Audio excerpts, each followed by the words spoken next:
Bah, au Mont-Joli, on est monté... il posait une balise solaire de jardin que j'ai modifiée et qui a comme modification la particularité de pouvoir être allumée à distance, tout simplement, en fait. Ceci dit, il y a aussi un autre truc qui conférait la balise, c'est qu'on la met au sommet d'une montagne, en l'occurrence ici le Mont-Joli. Et ensuite, on est redescendu. Et en bas, depuis la vallée, depuis Saint-Gervais, on l'a allumée et éteinte à distance, donc, de telle sorte qu'elle envoie un poème en morse dans la nuit, au-dessus des habitations, des chalets et des hypothétiques randonneurs nocturnes. Voilà. Un message destiné à qui veut bien le capter et qui veut bien faire le cheminement de... se rendre compte que ce flash lumineux dans la nuit, qui est aussi ténu, disons, que la luminosité d'une étoile, contient un code, quelque chose d'intelligible, qui, dans un deuxième temps, se rend compte que c'est du morse, et dans un troisième temps, fait l'effort d'essayer de décoder le message. Voilà, ce cheminement-là, cette ascension, dirais-je même, permet d'accéder à un poème qu'on a composé, enfin que j'ai composé sur place, in situ, durant l'ascension, presque.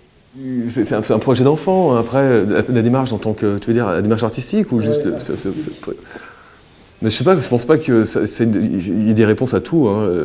Je suis tendance à chercher des réponses un peu à tout, mais là, concernant un peu l'origine de tout ça, c'est-à-dire les fondements,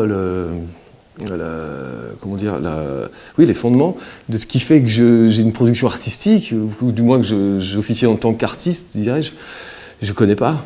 Je crois que c'est pas un choix, hein, c'est vraiment que j'ai été plus ou moins marginalisé à un moment donné dans ma vie, hein, tout simplement, et que j'ai essayé, jeune, hein, après j'ai essayé de trouver un rôle dans la société, et le rôle qu'on peut conférer dans une société à ceux qui sont pas forcément exactement comme tout le monde, c'est entre autres, et majoritairement aussi, celui d'artiste, tu vois. Mais je me sens pas moi artiste, j'aurais jamais dit que j'étais artiste, je suis juste moi à faire des trucs.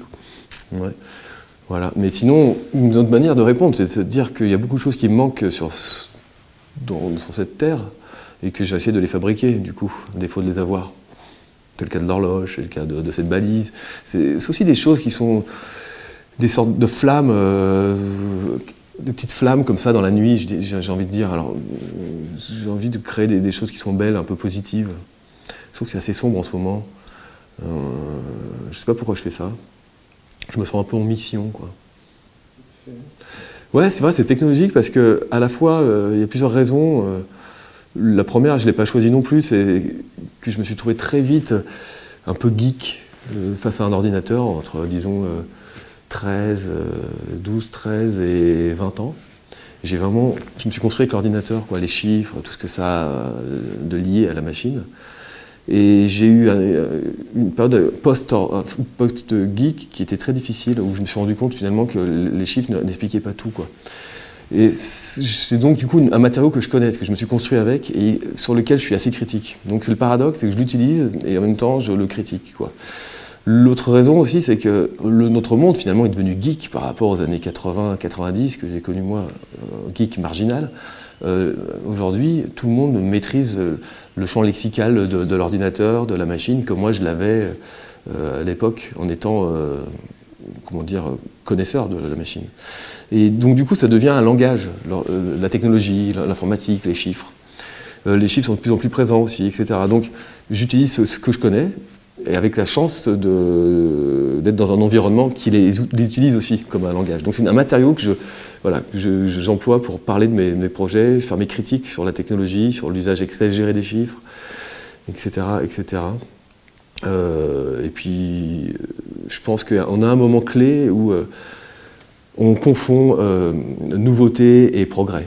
Non, franchement, voilà. Il fut un temps où les nouveautés étaient liées à des progrès, je parle en médecine, en sciences, en technologie, etc.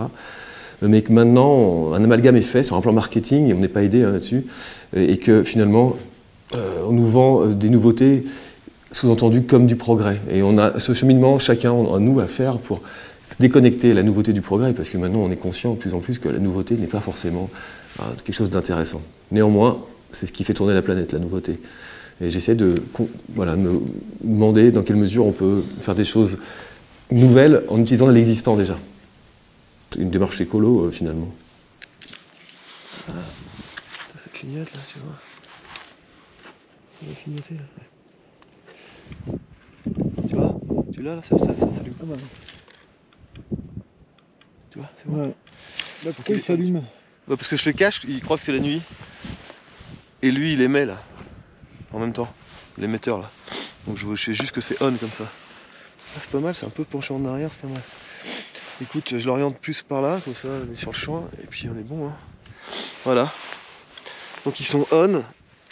Et puis il n'y a plus qu'à descendre et tester. Voilà. Donc on devrait être à la bonne distance, je pense. Et j'ai branché cette affaire. Attends, attention les amis. Check. Alors là ça marche pas, c'est normal parce qu'il y a une amorce. Ouais, c'est bon là. Ça marche bien. Hein. En plus c'est pile au sommet là. Le numéro 1 pour les voir c'est dans la montagne, évidemment. Mais évidemment aussi, bon, il faut tomber au bon moment et au bon endroit.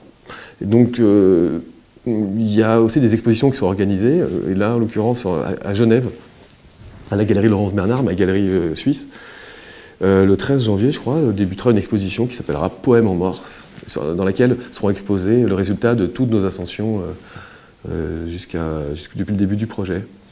Donc ce sera des photos, hein. Évidemment ce ne sera pas des balises qui seront installées, ce sera des photos qui seront, qui représenteront le sommet pris de nuit, avec une prise de vue longue pause, donc un peu floue, fait à la main comme ça, avec les moyens du bord, et avec sur cette photo une trace, façon light painting, hein, disons, du code Morse qui a été pris sur place, grâce à la longue pause, comme ça, en déplacement léger, qui fait que les clignotements de la balise s'impressionnent sur le capteur, et qu'on peut les revoir ensuite et redécoder le code, si on veut, sur la photo. Donc voilà, ce sera une photo rétro-éclairée aussi, j'espère.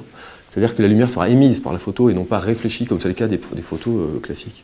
Puisque dans notre exposition, enfin notre projet, dispositif, la balise émet, et j'étais soucieux de retrouver, si tu veux, cette qualité de lumière aussi. La caméra, je vois plus, hein.